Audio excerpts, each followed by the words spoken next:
This guy is all over the place. Chris, Evan, Michael, Trott, Ross, Smithy, he's had plenty of names, but only one has really been true. Crying Child was introduced in FNAF 4 and is the main protagonist of the Apex sections. But is he the main protagonist of the whole game? That's what we're exploring today. Greetings gamers and welcome back to Top 10 Gaming. I'm Connor Monroe and I'm as tall as some snakes are long, and this is the top 10 reasons FNAF Crying Child is the FNAF 4 kid. Let's do it. In at 10, gameplay. The gameplay of FNAF 4 has some obvious parallels to the Crying Child, with the character we play as being short like a kid would be, and the obvious fear of monsters hiding in the shadows. Not only that, but the monster in the closet is a clear parallel to something I'm sure we all felt as kids, and the monster in the closet is none other than Foxy, who hides in Pirate's Cove and does a similar poking out mechanic, I guess is the correct term.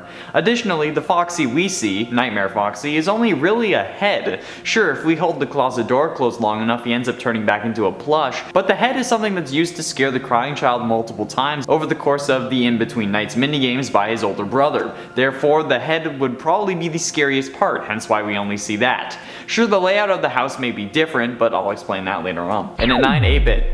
The 8-bit minigames are a key indicator as to who we play as in this game. The 8-bit minigames take place between nights and are focused on the one we came to know as the Crying Child. The focus surrounding this kid only makes sense when we move back to the main gameplay as well. It would be weird for us to play as another kid in the 8-bit minigame without having any context for it. Like we have context in Sister Location as to why we're playing as Elizabeth when she gets scooped, because we're looking for our sister as baby, which up until that point was unknown to us. There isn't a form of explanation as to why we're playing as the Crying Child in the FNAF 4 minigames if we aren't actually playing as him when we're in the real world, or at least the world where the main gameplay takes place. It's Scott, but even he would let us know if that wasn't the case. And at 8, Midnight Motorist.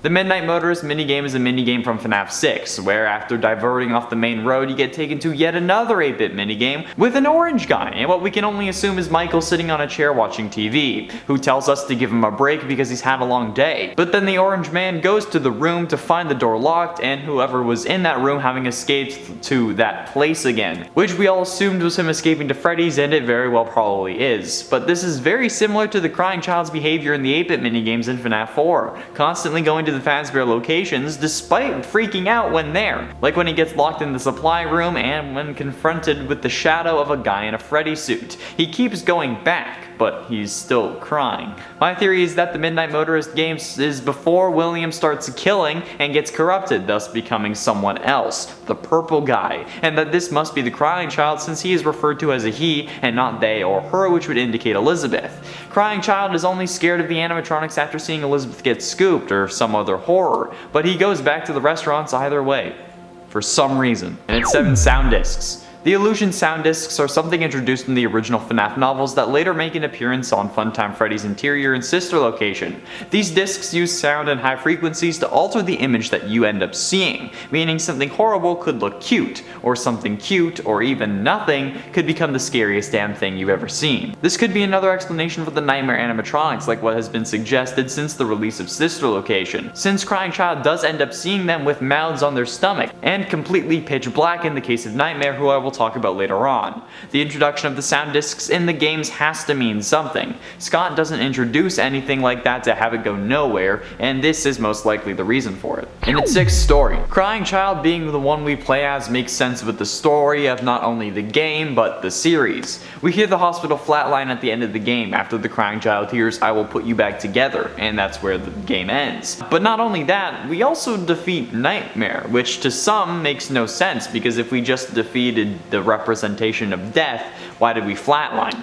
Well, we didn't. William took us from the hospital, pulling the plug, but with a plan to resurrect us as either a robot or by using more nefarious means, like a child named Gregory perhaps. Maybe the intense agony we know William had to go through to possess the hard drive wasn't his death or the FNAF 6 fire, but the thought of not being able to bring back his son. Or maybe he did, but that's a theory I've already talked about and we'll save for another day, for a part 2, because I found some more stuff. Halfway through number 5, Dream Theory.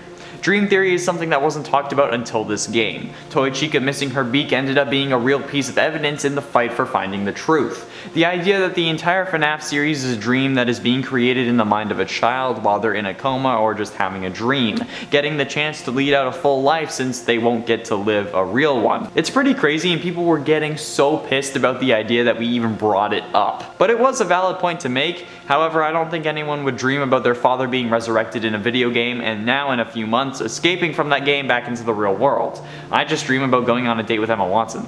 But this all started because of this game, and Crying Child is the only one we see with the possibility of being in a coma. This being some random kid we've never seen before just makes no sense at all. And at 4, Bite of 83. One of the biggest debates about the FNAF 4 kid not being the Crying Child is because of the Bite of 87, one of the biggest mysteries in the FNAF series, where, thanks to an animatronic, most likely Mangle or Toy Chica, someone at the restaurants has their frontal lobe removed entirely. Thanks to MatPat, this was proven not to be the kid we play as in FNAF 4, since a removed frontal lobe would result in no fear at all, like in the case of Phineas Gage, who accidentally had a lobotomy, which resulted in him not really caring about consequences or even death. But in the case of the Crying Child, he didn't get bit in 1987. Thanks to the TV in his house and the secret code from Sister Location, we know FNAF 4 takes place in 1983. And why would Scott verify that as the date if the main gameplay didn't take place in the same year, since we see the cameras he shows using the secret code are of the Nightmare house, not the 8-bit house we play in,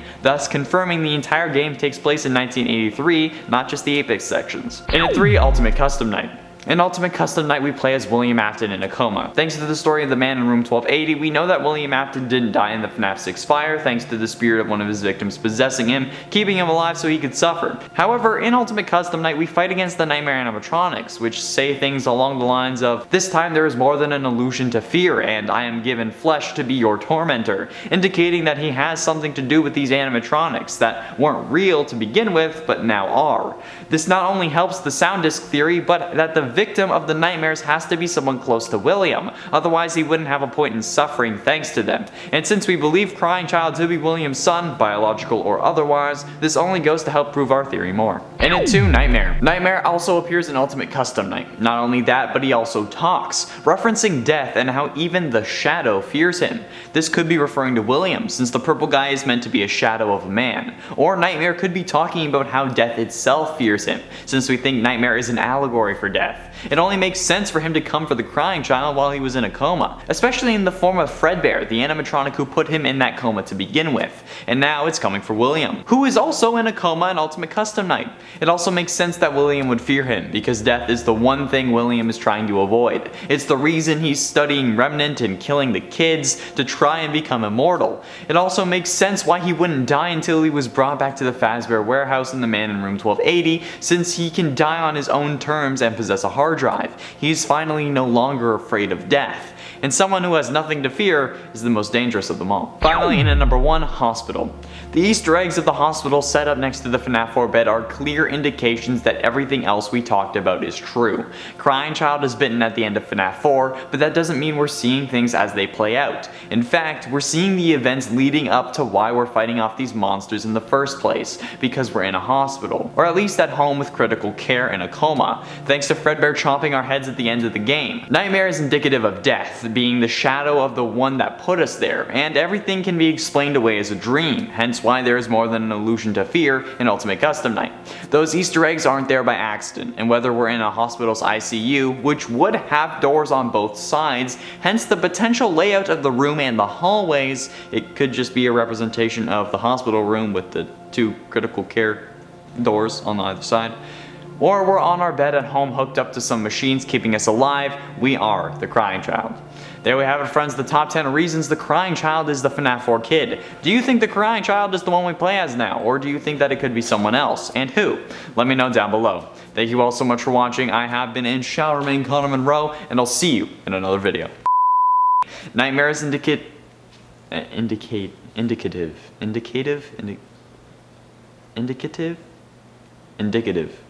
yes.